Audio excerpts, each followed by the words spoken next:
Bet horse racing on DRF Bets. We'll match your first deposit of $200. Get free expert picks and past performances, plus weekly cash back. All from Daily Racing Form, the most trusted name in horse racing. Hi everyone, David Aragona and Craig Milkowski here, taking a look at one of these stakes races for the 3-year-olds on Saturday at Tampa Bay Downs. This one is race 9, the Gasparilla for the 3-year-old fillies, going 7 furlongs on the main track. Got a field of 8 signed on for this one, Craig, and kind of like with the race for the males, the Pasco, we do have a pretty substantial favorite on the morning line in the number 4, Darth Vader, and I can understand why, because she's coming off a stakes victory over the surface and has the best last out speed figure, so she's definitely the one to beat. Yeah, and she has 2 stakes wins in a row, one at Gulfstream Park over Florida Breds, ran that big number last time, so no problem at all with the 3-2 morning line. Some others in this race that could take money are horses that actually were beaten by Darth Vader last time. Dreaming of Snow, an awesome pick. Milkowski has one in here, the number 2, Personal Pursuit. We'll see how much money they take and if they can improve enough to upset that morning line favorite, Darth Vader. Before we get to the contenders, let's take a look at the Timeform US pace projector for this race. And this is one that the pace projector thinks could heat up a little bit on the front end, Craig. And just glancing through this field, I can kind of see why, because we do have plenty of horses in this field that have done well when they're ridden aggressively in the past. Yeah, and they don't necessarily have to be on the lead, but a lot of horses have done well just off the pace. And it's always a little tough with these lightly raced 3-year-olds because most of them are going to break their maiden on or near the pace. But in this case, I do think it's not going to be easy up on the front end. I do think we'll have a few challenges.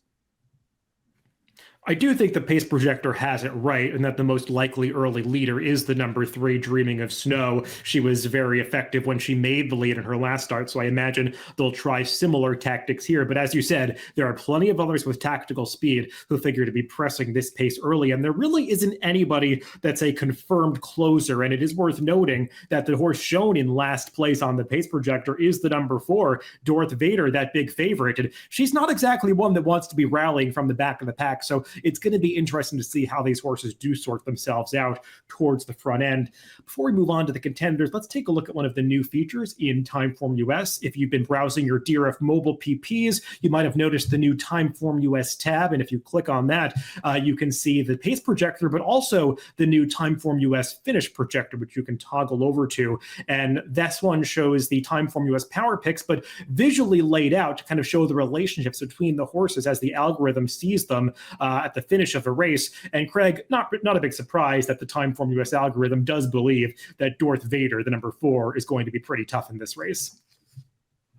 Yeah, it's shown with a little bit of a gap back to the other 2, and then we see a pretty tightly bunched group in behind. So shows the contentiousness of this race, particularly if you think the 4 maybe won't be as good. But if you're playing exactas, there's a lot of options to go for in this one, because I think a lot of these horses could run well.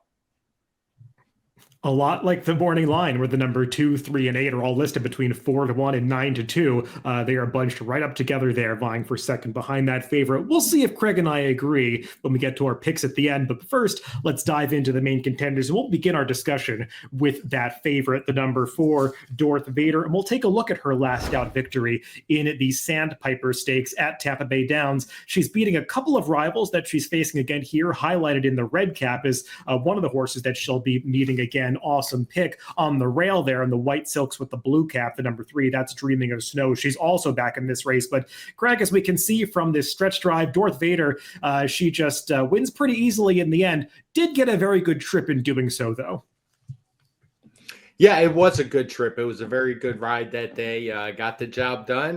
No problem with saying she was the best horse in there. My big concern with her is what you mentioned earlier, that pace projector. It would be one thing if she was a deep closer who usually runs that way, but when you take a look through her PPs, you see a lot of up-close running lines. So she's either going to have to go quite a bit faster than she has or adapt to a style that she hasn't shown she can run in before.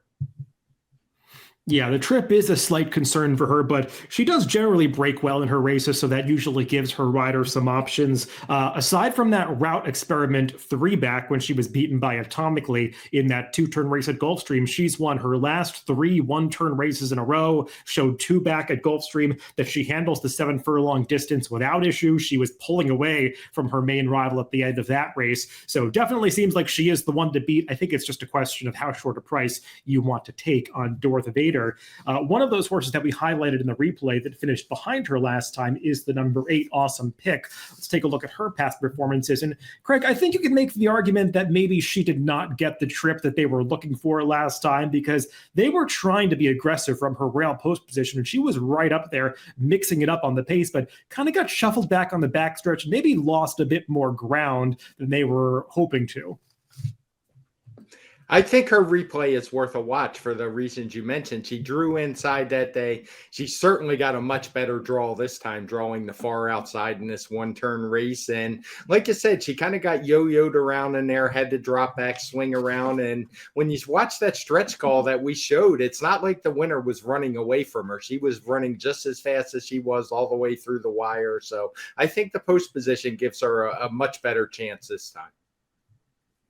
She did take a big step forward last time from a speed figure standpoint, improving up to a 100 time formula speed figure. Obviously, that Sandpiper just came up a pretty fast race. Generally, she had not run nearly that well in her prior starts, but she had won some races pretty easily against overmatched starter allowance competition in her 2 races prior to that. So maybe she's just moving forward at the right time. She is making the 8th start of her career, though, so I guess you could argue that perhaps some others in this field might have a little bit more upside than her, but she definitely is one of the major contenders in this race. Let's move on to the number 3, Dreaming of Snow. We'll take a look at her last race when she won at Tampa Bay Downs. Now, it should be noted, she was also competing in that Sandpiper. She finished 4th that day, and they wheeled her back just 2 weeks later, second off the layoff against weaker company. She was bet down to 1-2, and she certainly won like that kind of favorite. Yeah, she romped. She didn't quite run the same speed figure as she had, even when in defeat in that Sandpiper. But I thought she ran fine. She did what she had to do. I'm not going to hold that slight regression against her. I just wonder if she's going to be able to work out a different trip. Maybe she can make the lead this time. She had trouble doing that. So I guess you could call that an excuse in the Sandpiper, but she's going to have to get clear. I think it's pretty obvious that's where she's going to do her best running. Yeah, I would just make a couple of comments about her Sandpiper, the race 2 back. I would argue that maybe the rail wasn't the best place to be on that December 3rd card at Tampa Bay Downs. We talked about that in our Pasco video, and she was right down on the inside the entire way. She was trying to squeeze through a really tight spot at the top of the stretch, and it just looked like she really didn't want to go through that hole. She's just a second-time starter, and just didn't seem like she really had the fortitude to have the confidence to go through there. And the fact that they wheeled her back just 2 weeks later says to me that maybe she just needed that race off the layoff. She hadn't run in 3 months since her career debut at Colonial Downs. So I think maybe the last race was a step in the right direction. Now stretching out to the 7 furlongs as a daughter of Jess's dream, I'm not anticipating the added distance to be much of a problem. So I do think that she is definitely one to strongly consider in this Gasparilla. Let's move on to another runner that has been beaten by Darth Vader. That is the number 5, Charlie's Wish. And she was defeated by that rival 2-back in the juvenile filly sprint at Gulfstream Park. And Greg, if you go back and watch that replay, she ranges up to Darth Vader like she might go by her at the top of the stretch. They get in a real duel at the 8th pole, and Darth Vader just kind of flicks her away and opens up 4 lengths by the time they get to the wire. So not sure that really bodes well for Charlie's Wish turning the tables. Now, with lightly raced young fillies like this, sometimes it's wise to not pay too much attention to head because often these horses are in different points in their form cycles. Maybe one was a little more mature, but I didn't really get that impression with these two. Charlie's Wish has actually run since then. Didn't run particularly well in a fairly weak Florida bred allowance where she just ran okay, ran a sub 90 speed figure. So she's got her work cut out for her. She'd really have to take a step forward.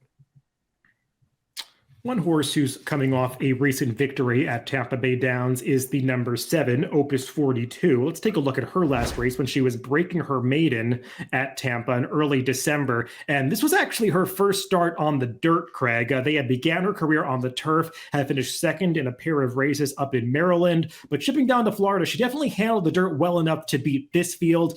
My question is, was she just looking better than an overmatched group of maidens? And is she really more of a turf horse? Yeah, it's tough to say. The speed figures don't really give in any indication. Maybe she just handles both surfaces fine. Her sire, Mendelssohn, was pretty good on both dirt and turf. Lemon Drop Kid was more of a turfer, the dam sire.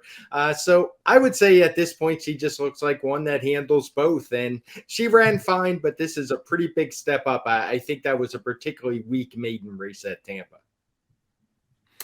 I would agree with that. As you said, the speed figure came back okay last time, but I didn't think there was a whole lot behind her that day. She ranged up on the turn like she was going to win by about a dozen lengths, and she never really pulled away from that field like it looked as if she might. So that says to me, maybe she's a horse that really does have a bit more turf inclination. Her dam was much more of a turf horse. I've seen the Mendelssohns handle the turf a little bit better than dirt generally. So I have some questions about her stepping up in class on this surface.